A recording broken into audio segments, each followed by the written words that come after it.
कि separation of religion from politics and social life जो है वो अचीव कर, but actually it was separation of church. Treaty of Westphalia में 1648 में जब मॉडर्न नेशन स्टेट की बुनियाद रखी गई, बिकॉज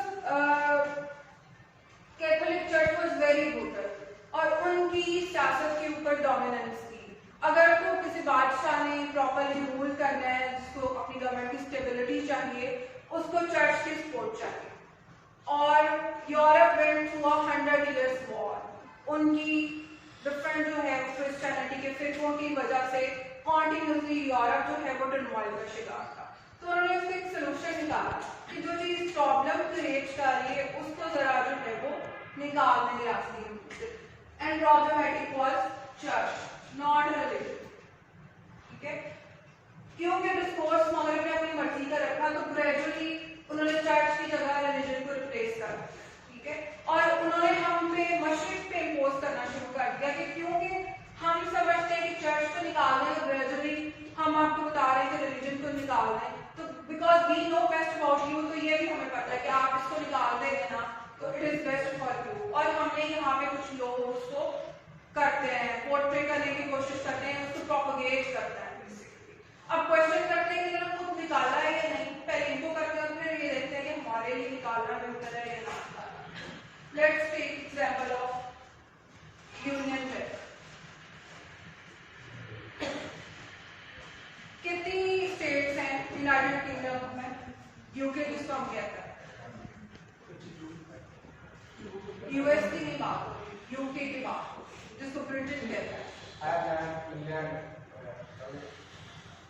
अब दो ठीक है, बिल्कुल ठीक है। और कोई हेल्प करते हैं?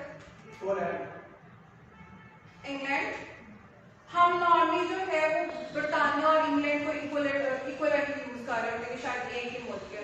England is part of UK और ग्रेट ब्रिटेन, जिसमें ये वेल्स आता है, Scotland, northern Ireland and England itself. और ये सारे चार जो लाइन्स मैंने ड्रॉ की हैं वो उसके सिंबल्स हैं। चार क्रिश्चियन स्टेट्स को यूनियन जैक जो है वो रिप्रेजेंट कर रहा है। ठीक है, क्रॉस एक स्टेट होगी, second cross, third cross, multiple हो गए लेकिन तीन और फोर क्रॉस। ठीक है, क्रिश्चियनिटी उनके फ्लैग का पार्ट है, रिलीजन आ गया ना। ठीक है, फिर जब यूनाइटेड स्टेट्स ऑफ अमेरिका का प्रेसिडेंट ओथ लेता है तो first line is in the name of God, religion आ गया। मैंने अपने टीचर से, वो मस्ट बी 85+ नाउ, उन्होंने, मेरे पेरेंट्स भी का पहला नहीं होंगे तब कि उन्होंने PhD की है 1952, और उन्होंने एक लाइन बोली और वो मेरे दिमाग पे नक्श हो गई, जिनको because I was someone who was impressed by this secular idea कि ये होना चाहिए। तो उसको फिर मैंने अंडरस्टैंड किया, उसमें पूरा एक थीसिस लिखा जा सकता है। अब मैं बोलती हूँ इस लाइन को, secularism is a non existent concept. कोई एक्सप्लेन करना चाहेगा इसको? इसके पीछे थॉट है, is a non existent concept. कि आपका मजहब जो है वो मिलिटेंसी और टेररिज्म सिखाता है, प्लीज इसको छोड़ दे। और अभी फिर जो है वो यूज करने की कोशिश की जा रही है अगेंस्ट चाइना। यूगर्स एक इशू है, उसको हाईलाइट करके जो है ये पोर्ट्रेट किया जा रहा है कि मुसलमानों पे चाइना में जो है वो बहुत जुल्म हो रहा है, तो आपने चाइना का साथ नहीं देना। Actual is US versus China problem कि उनका इकोनॉमिक और मिलिट्री कॉन्फ्लिक्ट को सेटिस्फाई करने के लिए US trying to find powers. Thank you very much. I hope